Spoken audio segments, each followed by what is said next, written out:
mean, look, I would have got the Sherlock Holmes series, but frankly, again, I find Big Finish more of a chore to listen to now. Right. Okay, fine. So I did get this one.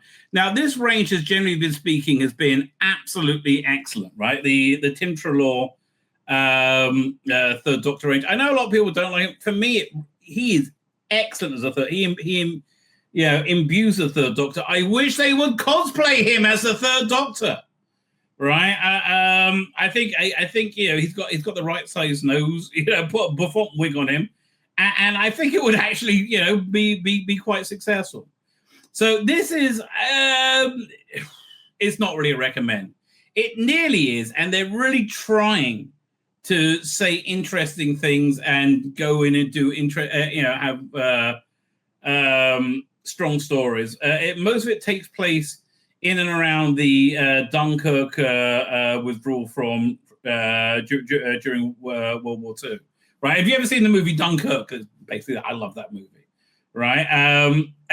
But it's got a very Doctor Who spin in it. The trouble is this: there's a B story which makes the A story, which the A story doesn't work without, which is about a returning villain from a planet, and you've never seen the returning villain before or the planet. And so, I remember Rusty Davies before he lost his mind. He had when he's making Doctor Who in 2005. He says, we're setting everything in and around Earth because if you have like the Zog monster from the Zog planet, you don't really care. And that's really where I am with that. You don't really care about, the drama going on this planet. And oh boy, do you see the twist ending coming a mile away, right? So the essential story of it is it's Sarah Jane and the Third Doctor. They get an invitation to this planet which he once helped for this quasi-religious festival, and but really it's a law to get him there by this villain who he destroyed, who isn't really dead, to start up this Machiavellian plan to hurt the Doctor.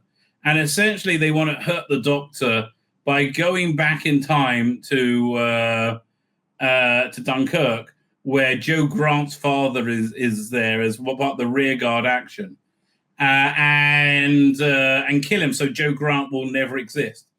Which is interesting. And he goes with the Brigadier back to 1945. And the Brigadier, they do, again, genuinely interesting sensitive stuff, but it kind of just falls flat. So the Brigadier, you have a lot more dimension to his story, his character, where he talks about being a prisoner of war and being tortured.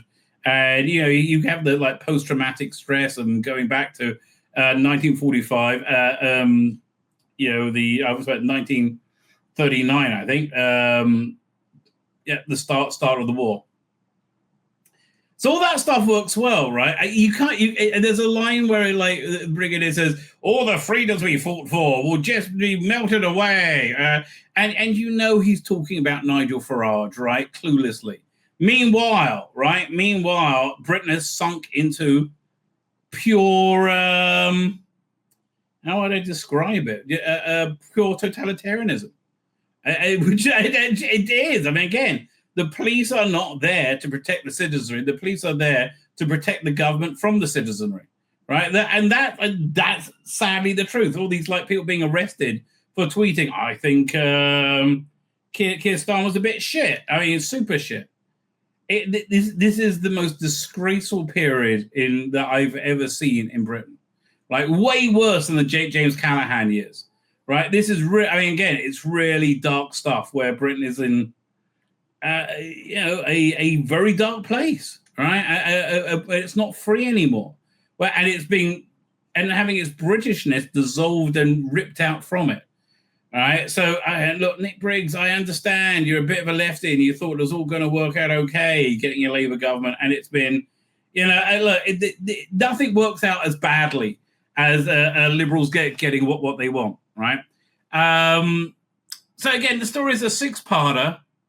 You have cameos from Katie Manning in it, and they really are just cameos. The whole story with Joe Grant's father is probably one of the best bits in it. It's a kind of a nice romp in World War II.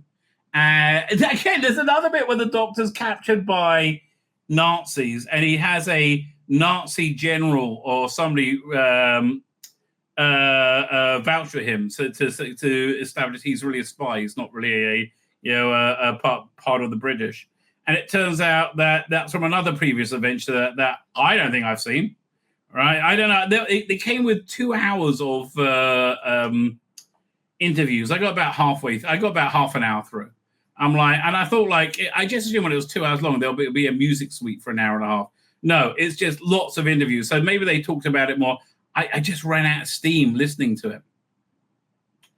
And honestly, there's a lot better you can do with the Tim Trelaw. It really is a shame that it just doesn't pull together. Sadie Miller, her Sarah Jane, is not very good in this at all.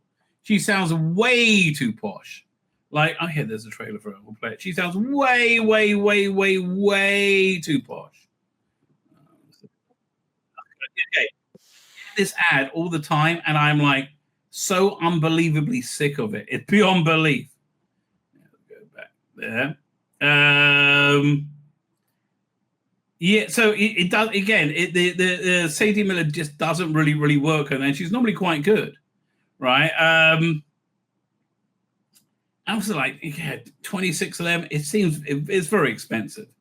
And okay, let's see where I would rank it in the reboot of the Third Doctor range. This last one, the Brain Drain, it was dull. It was like a season 7, a bit dull. This was great. The Quintessence, that was a really good Sideman story, right? That's the one to go for. Revolution Space was okay. Intelligence War was also okay. Return Joe Jones was awful. Kaleidoscope was pretty good. The Annihilators is the best of this new revamp range. And then of the older ones, man, $40. It's just too expensive. Bottom line, it's just too expensive, right? I believe there's a sale on of Third Doctor stuff right now. See what it is. And they have the Avengers sale going on. River Song.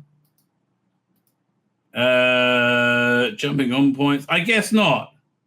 It's been replaced by the Avengers. I don't know. I don't know. So look, I wish this was a recommend, right? It's not worth $26. It just isn't, right? An okay story though it is. This is why it should be a streaming service rather than a purchase service. Because I'm never going to listen to this again, right? I didn't mind listening to it, but if you go back and re-listen to them, that's one thing. But there's just too many of them.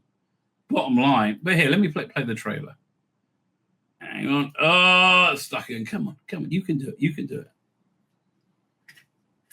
Now, I think it's going to be like a 3-hour stream.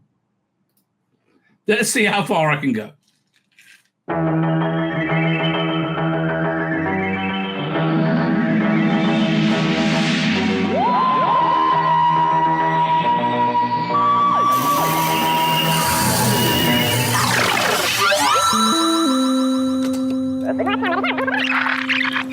What on earth is the point of this recording? You don't expect me to say anything, do you? None of this appears in the story. I don't remember this at all. Far too busy with my work to indulge you in your infernal questions. Who gave you permission to come into my laboratory anyway? The Brigadier. Then I suggest, sir, you go and bother him. I have no memory of this whatsoever. Ah, yes, the Doctor. Not exactly the most cooperative of unit employees, but he's given us a lot of vital help. This is completely classified, isn't it? Yes, sir, yes.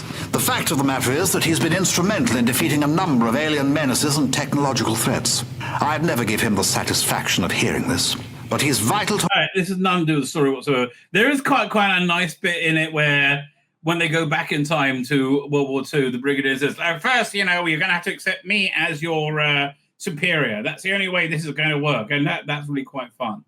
Right? But generally, again, not bad, but not good enough to recommend. It was just average, right? I think that's how I would describe it. Just average. My name's Tzvi Lebetkin, the Rabbi from another planet. Please like, share, and subscribe, and ring that little bell. Ring the little bell so you're notified when new videos drop.